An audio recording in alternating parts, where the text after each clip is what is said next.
रूह अफ़ज़ा, बोलो भाई। हेलो हारिस, क्या हाल है? बिल्कुल ठीक भाई, क्या कहना चाहेंगे? छोटी सी एक डिस्कशन मैं करना चाह रहा था कि नॉट डिस्कशन, योर ओपिनियन और मे बी जो आपके साथ स्टोइक और दूसरे भाई, मैं इसीलिए बहाना शुरू उनका मुझे नाम नहीं पता, योर ओपिनियंस के हाउ टू कुछ रिगार्डिंग द स्ट्रगल जो कि इस्लाम छोड़ने के बाद आती है। एक तो एग्जिस्टेंशियल क्राइसिस का, जिसमें अभी पहले जो एक और भाई को आपने लिया हुआ था ऑन योर स्ट्रीम, वो कह रहे थे कि एग्जिस्टेंशियल क्राइसिस होता है when you stop believing in God. तो वो थोड़ा सा एक मसला आता है। आई थिंक उसके बारे में एक दफ़ा पहले शायद डिस्कशन हो गई है, पता नहीं गालिब की किसी स्ट्रीम में हुई थी कि आपकी किसी स्ट्रीम में हुई थी। बट राइट नाउ मैं पर्टिकुलरली जो मैं फिलहाल स्ट्रगल कर रहा हूँ इज द मिसोजिनी, जिसके साथ आप जिसके साथ आपकी परवरिश हुई होती है, राइट। सो फॉर एग्जांपल,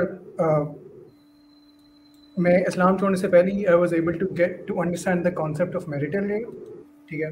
और इस तरह की और काफ़ी सारी चीज़ें हैं जो कि मिसोजिनी के अंदर रूटेड हैं, लेकिन I was able to get rid of them. लेकिन इवन दो मुझे दो ढाई साल हो गए हैं इस वक्त फ़िलहाल clearly, I mean officially Islam को छोड़े हुए। ऑफिशियली का मतलब कि I have told myself कि हाँ, I am not Muslim, it's been almost more than 2 years. उसके बावजूद लेट्स से कभी ना कभी मेरे ज़हन में कोई इस तरह की कोई ख्याल आएगा, कोई बिहेवियर मैं अपने अंदर नोटिस करूँगा which is clearly misogynistic, and I can clearly trace its roots कि अच्छा भी हाँ, ये बिहेवियर मेरे अंदर इस वजह से है क्योंकि मेरा बचपन में मैंने ये चीज़ देखी थी, या मुझे ये चीज़ बताई गई थी, ये चीज़ सिखाई गई थी, और जो मैं फ़िलहाल ये बिहेवियर मेरा है, या जो मेरा थॉट प्रोसेस है, वो उससे शूट कर रहा है। Just give a very small example. अब मसला ज़्यादा इस तरह के सटल ट्रेड्स के अंदर आता है, या सटल बिहेवियर्स के अंदर आता है। अब तकरीबन जस्ट मेक श्योर पब्लिकली मेरी आइडेंटिटी हिडन है, राइट? सिर्फ आपको शो हो रही है मेरी true identity, is that the case? ठीक है। Just give an example. अब साल पहले my girlfriend and I were earning very close, but she was earning a little more, and that did not really bother me, right? Or right now, I am earning more than she does, but whenever this comes up, or anyone else just points out that I earn more than my quote unquote woman, it gives me a feeling of gratitude or happiness. Ki, yes, I am earning more than my counterpart or my partner, or my female partner, right? Or even not just that, other women around me as well, my female friends and all that. Ki, acha, bhi, haan, I'm earning more than my uh, other females Female around me, other counterparts, women. हाँ. Right? You are earning more than your female counterparts. You feel good about that. हाँ, आगे हाँ, चलो. इस तरह की just having some sort of किसी थोड़ी बहुत सबकत मेरे पास, अगर मुझे कोई पॉइंट आउट होती है कि अच्छा मुझे सबकत हासिल है अपनी इर्द गिर्द खवातीन के ऊपर, that makes me feel good. अब ये एक मिसाल दे रहा हूँ कि this is a very subtle trade which is, and because it's very subtle, it's harder to get rid of. So have you had any such struggles, or people around you, या फिर आपके लिए आपके पास कोई recommendations हैं which can help us get rid of these thoughts and behaviors more quicker than maybe it's then yeah, 2-2.5 साल हो गए हैं, just feels bad that कि अभी तक ये चीज़ें मेरे अंदर exist करती हैं। ओके. ऑब्वियसली आप इस कल्चर की प्रोडक्ट हैं, और उस कल्चर में, उस कल्चरल सोच में रहना और रह के बदलना तो बड़ा मुश्किल है। ये बात मैं अक्सर कह चुका हूँ। अगर मैं पाकिस्तान में होता तो शायद मेरे भी जो व्यूज़ हैं गैरत के, और अपनी ख्वातीन के ऊपर कंट्रोल रखने के, despite being an atheist, I think उसके चैलेंजेस और होने थे। व्हाई? बिकॉज मैं आपको एग्जांपल देता हूँ कि अगर मेरी बीवी पाकिस्तान में जॉब करके आ रही है और वो 7-8 बजे आ रही है, 9 बजे आ रही है, आई विल फील कि वो सेफ होगी अगर मैं उसको खुद उसके काम से पिक करके ले आऊं। पहली, this will be the safest option. अच्छा चलो मैं ये नहीं कर सकता, तो it will be still better कि वो खुद गाड़ी चला के आ जाए। लेकिन जो सबसे नामंजूर होगा, उससे थोड़ा बेहतर ये होगा कि वो किसी रिक्शे या टैक्सी करा के आ जाए। और जो सबसे गंदा काम जो होगा, जो सबसे नाकाबिले कबूल होगा, कि यार वो पैदल आएगी, वैने बदल के आएगी, तो कोई, क्योंकि पाकिस्तान का माशरा, ये सारी की सारी प्रॉब्लम्स वह तो उसके उस जहन से जो कंट्रोलिंग फैक्टर है, जिसको हम कंट्रोलिंग कहते हैं, हालांकि उसके अंदर बेचारे मर्द की बहुत अच्छी नेक ख्वाहिशात भी होती हैं पीछे। This is the first time probably anyone would ever hear me say it, और मैं डिनाई कर दूंगा बाद में। No no, I wouldn't deny. उसके अंदर, मर्द के अंदर एक जेन्युइन वरी होती है कि उसकी बहन है या बेटी है या बीवी है, उसको कुछ हो ना जाए। जो हम ये दिखाते रहते हैं आपको, ये काम पाकिस्तान में आम होते हैं, ये काम रोज होते हैं, इस तरह के काम।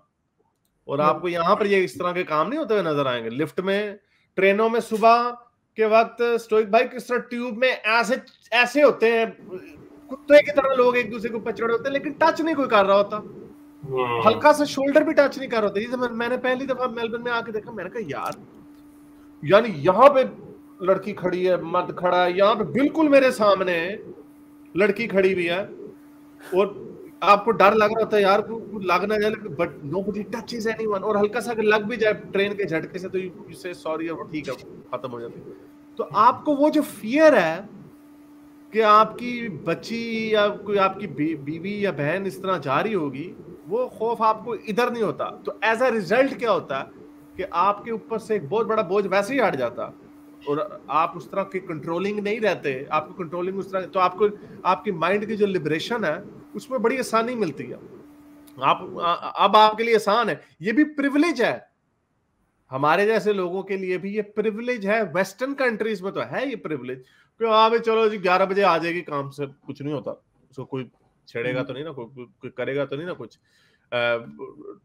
लेकिन आप पाकिस्तान में, मैं जानता हूँ बड़े लोगों को, मेरी फैमिली के कुछ लोग हैं जो लड़कियां जो काम करती हैं, उनके मुझे पता, माँ बाप बेचारे वो रात के 10-11 बजे तक उनको नींदें आ रही होती हैं ऐसे, लेकिन वो जाग रहे होते हैं, अभी बेटी ने आना, वो परेशान होते हैं कि वहां पे किस तरह पाकिस्तान में क्या हाल होता है। तो पहली तो बात ये है, तो जो मेल शोविनिज्म को अगर हम फेंक देते हैं ना, तो मर्दों को, बेचारे जो पाकिस्तानी मर्द हैं, उनकी और तरह की प्रॉब्लम है। Okay, I don't know how this is gonna go down with feminist, but I just wanted to say that. दूसरा पॉइंट है, उसी प्रोडक्ट की वजह से आपके जहन के कुछ म्यार है। हमें बचपन से पढ़ाया जाता कि ओ जी बेटा अच्छे नंबर लेगा, कॉलेज पहले डॉक्टर, तो फिर इंजीनियर, तो फिर एमबीए, यू नो, ये हायरार्की है। तूने पैसे कमाने हैं, बीवी को भी पालना है, माँ बाप को भी साथ रखना है, सबको खुश रखना है। तो मर्द के ऊपर एक उसकी कंडीशनिंग ऐसी होती है कि उसने पैसे ज्यादा कमाने हैं। अब मैं तो खैर थोड़ा ज्यादा आगे निकल गया हूं ना, मैं तो इधर आगे मैं कहता हूँ कोई बात नहीं बेगम, आप जाके काम करें। अगर मेरी बेगम जब होती थी, अब तो नहीं है खैर, लेकिन जब बेगम, आप ज्यादा जाए खूब कमाओ पैसा, मैं घर में बैठ के टीवी वीडियो गेम वगैरह खेल लूंगा, ठीक है, बेहतर है। तो ये भी एक लग्जरी है एक लिहाज से, और मैं ऐसे बड़े कपल्स को जानता हूँ यहाँ पे, ये भी मर्द की यहाँ पर भी है ये प्रॉब्लम, मर्द को होता है मैंने ज्यादा कमाने वाला बोला। पर आई थिंक मॉडर्निटी जिस तरह आ रही है, पीपल डोंट केयर, क्योंकि जब हाउस होल्ड इनकम जो ज्यादा होती है, you know, you make more money whoever brings home the bacon, that's fine। और लेकिन नेचुरली उन रिश्तों में हम ये भी देखते हैं कि जो पार्टनर ज्यादा पैसा कमा रहा होता है ना, वो थोड़ा सा उसका हाथ ऊंचा हो ही जाता है। क्यों शाह जी? उसका हाथ ऊपर इसलिए हो जाता है कि अगर आपकी बेगम $1.5 लाख साल का कमा रही है और आप 70-80 हजार कमा रहे हैं, तो obviously it's a common sense कि जो ज्यादा पैसा ला रहा है उसकी नीड्स को ज्यादा फोकस किया जाएगा, उसके घर उस छुट्टियां भी अगर बनानी है, जो भी करना उसके गिर्द किया जाएगा। तो ये सारी वो चीजें हैं जो लग्जरीज आपको उस सोसाइटीज में मिलती हैं। तो अपने आप को इतना बड़ा दोष मत दीजिए, उन सोसाइटीज में मिलती हैं जहां पे ज्यादा इक्वालिटी है। यहाँ पे अभी भी फुल भी उतनी इक्वालिटी नहीं, लेकिन ये इक्वालिटी की बहुत करीब है। पाकिस्तान वगैरह में तो बड़े फर्क है, तो you will get better with time. I don't no, काफी लंबा हो गया। हाँ, मैं इसमें 2-3 चीज़ें ऐड करना चाहता हूँ। वो जो आपने जो मिसाल दी थी ना उसकी सबवे वाली, मैंने टोक्यो के अंदर देखा, अगर आप वो सुबह के वक्त जो रश आवर होता है ना, अगर उसमें देखें तो आप तो भी कह रहे हैं फिर भी थोड़ा सा फासला होता है, वहाँ तो फासला भी नहीं होता, लेकिन इसके बावजूद कोई फासला नहीं होता, ऑलमोस्ट टचिंग हो रहे होते हैं। और ये मैंने देखा है, मतलब इतना करीब, यू आर लिटरली टचिंग, लेकिन उस वक्त उनके ज़हन में ये ख्याल नहीं होता। तो मैं ये सबसे कहना चाहता हूँ कि जिसमें सबसे अहम बात है ना, वो होता है आप एक्नॉलेज योर फीलिंग, कि पहले आपको पता होना चाहिए, और ये मेरे ख्याल में ऑलरेडी आप कर रहे हैं, तो ये एक अच्छी बात है। और फिर आपको ये आइडेंटिफाई द सोर्स भी होनी चाहिए फीलिंग्स, यार मुझे कहाँ से आ रही है, ये भी आपको पता चल गया है। तो आप जो है ना आहिस्ता आहिस्ता उस प्रोसेस से गुजर रहे हैं, जिसके अंदर अब आपको, पहले आपने आइडेंटिफाई कर लिया, हाँ यार ये ठीक नहीं है मेरा ख्याल है, now you are working on it. और इसमें एक अच्छी बात ये कि आप उसके ऊपर बात कर सकते हैं, जैसे भी आप हमसे कर रहे हैं। और जो है आपको ये सीखना पड़ेगा। एक तरह से ये एक तरह की ऐसी आदत है जो आपने अब सीखनी है। ये आप इतने अरसे एक ख़ास सिस्टम में रहे, ख़ास ज़हनी कंडीशनिंग का शिकार रहे, तो अगर आप ये कहेंगे कि यार मैं जो है ना जल्दी सीखता हूँ, अब मैं आपको अपना बताता हूँ, मैं थोड़ा सा डिफरेंट हूँ। मुझे आज तक कभी कोई इस तरह की रिग्रेट फीलिंग नहीं हुई, ना मुझ पे कोई इस तरह का प्रॉब्लम नहीं हुआ। लेकिन हो सकता है मैं एक अजीब सा कोई नमूना हूँ जिसको शायद फ़र्क ना पड़ता हो, लेकिन मैंने सुना है, देखा है, बहुत सारे जो एथियस्ट होते हैं, जो बनते हैं, उनके ऊपर ये प्रॉब्लम आती है। लेकिन टाइम विल हील। ये जो आप काम कर रहे हैं ना, ये एक्नॉलेजमेंट अच्छी है, इस पे बस अब काम जारी रखें। हम लोग सारे जो है ना, ये 20, 25, 30 साल एक खास कल्चर के अंदर हमने गुजारे होते हैं। ये चीजें कॉन्शियसली जाते जाती हैं। ये आप ये समझेंगे कि एक दफा आपका बिलीफ चेंज हुआ, अगले दिन आप एक नया बंदा है, ऐसा नहीं होता। ये जो इनबिल्ट या इतने अरसे से जो चीजें आपकी जिंदगी का हिस्सा बनी होती है ना, इनको जाते जाते टाइम लगेगा। अपनी सोच क्लियर रखें, आपके एक्शन के अंदर खुद ही वो चीजें थोड़ी देर बाद आ जाएंगी। चले, बहुत शुक्रिया रूबेफ साहब, थैंक यू। अच्छा जी, हमारा एक मोमिन आया दीन इस्लाम, कह रहा है औरत की कमाई बैठ के खाने का शौक है तुझे। ओए रसूल अल्लाह की हिस्ट्री का नहीं पता तुझे? रसूल अल्लाह किसकी कमाई खाते थे हैं? किसकी? वो क्या मुहावरा है, मुझे शर्म आती है वो, घर जमाई क्या, किसे क्या कहते हैं, घर जमाई कुत्ता होता है ना, तो रसूल अल्लाह, मैं ये नहीं कह रहा था, नहीं ऐसी बात नहीं, तौबा अस्तगफुर। लेकिन मैं ये कह रहा हूँ, हजरत मोहम्मद देखें, हजरत खदीजा के घर में जाके रह रहे थे, उन्होंने उनका ही बिजनेस, उन्होंने कहा बेगम ये सब मुझे दे दो इस कारोबार की आज से भाग दौड़ मैं संभालूंगा।